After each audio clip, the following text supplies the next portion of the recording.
Hello guys, ako nga pala si Christian, yung nag-viral na video na sinakal ng guard. Guys, hindi pa ako patay.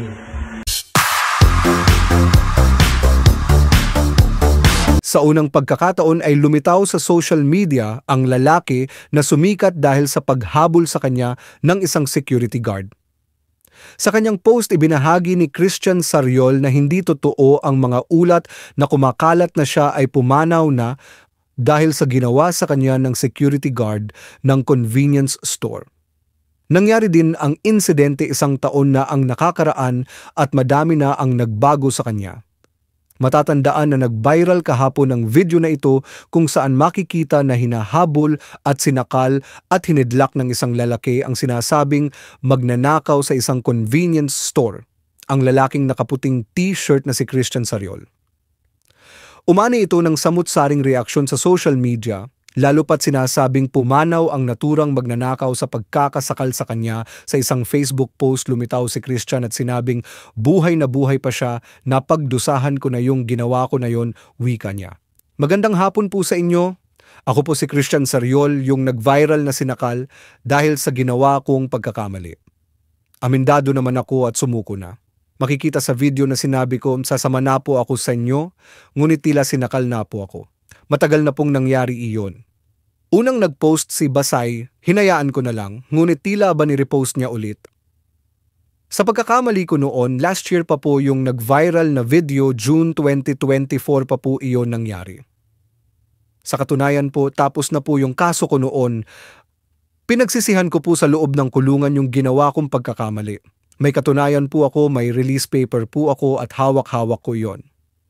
Sana po matulungan niyo po ako sa kumakalat na video ko ngayon na kesyo patay na daw ako. Humihingi po ako ng tulong kung ano po ang pwede kong gawin dahil konti lang ang kaalaman ko bilang tao. Naaawa na rin po ako sa sarili ko. Nagbabagong buhay na po ako, pa-share naman po ako sa iba para hindi na lalo kumalat yung nag-viral na video. Humihingin rin siya ng tulong kung ano ang maari niyang gawin legal na hakbang sa taong sumakal sa kanya. Agad namang sumikat si Sariol na isa na ngayong digital creator. Hindi lahat ng nagkamali masama. Minsan, naligaw lang at ang second chance yun ang ilaw pabalik sa tamang daan. Aniya. Salamat nga po pala sa mga nakaunawa sa viral video ko. Salamat din po sa mga tulong at advice na ginawa niyo po. Humihinge po ako, kapatawaran sa nangyari. Sa mga bashers ko po, pasensya na rin po sa inyo, tao lang po ako na nangangailangan that time. Pero this time, mas gagawa pa ako ng kabutihan dahil ang laking lesson sa akin yung mga nangyari. Kaya mas lalong ko pang ipapakita sa inyo na nagbabagong buhay na po ako. Gagawa tayo ng kabutihan, dagdag na pahayag ni Christian. Hello guys, ako nga pala si Christian, yung nag-viral na video na sinakal ng guard. Guys, hindi pa ako patay. Totally, matagal na yung video na yun. So, yung video na yun, pinost yun before pero hindi siya nag-viral. Ngayon, nag-viral siya. Last year pa siya. Ng July. Naalaya na. So, yung time na yun is natitain ako ng 1 month na pagdusaan ko na yung ginawa ko na yun. So ngayon guys, hihingi lang ako ng konting opinion sa inyo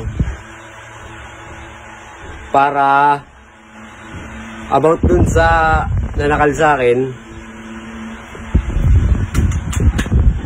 Wala kasi akong idea guys yun lang guys.